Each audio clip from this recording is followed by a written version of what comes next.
if your loved one is talking about release, if there's symbols of release or metaphors of release, this can be an indication that your loved one is moving further along in the death and dying process.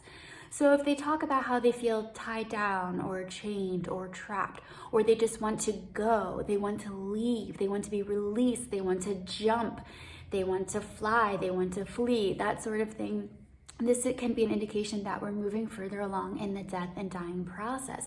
And this it can be filed under the spiritual category. So, I'm talking about the physical, mental, emotional, social. This falls under the spiritual aspect of death and dying. Now, there are things we can do to help people feel more comfortable and have less anxiety when it comes to this.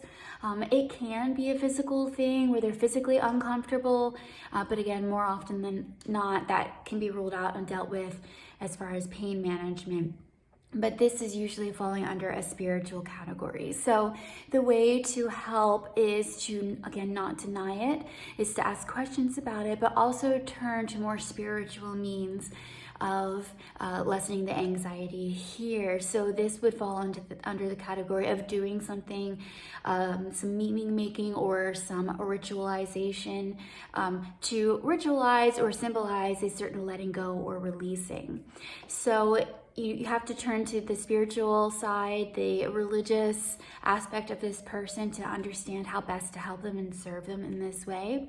An example I can use is people talk about cord cutting.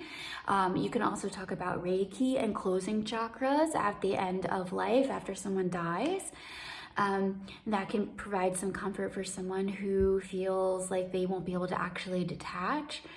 And just being there for the person and listening to them about how they desire for this release or to let go can indicate that they're spiritually ready to die, but physically they're hanging on their body, still keeping them sort of trapped here.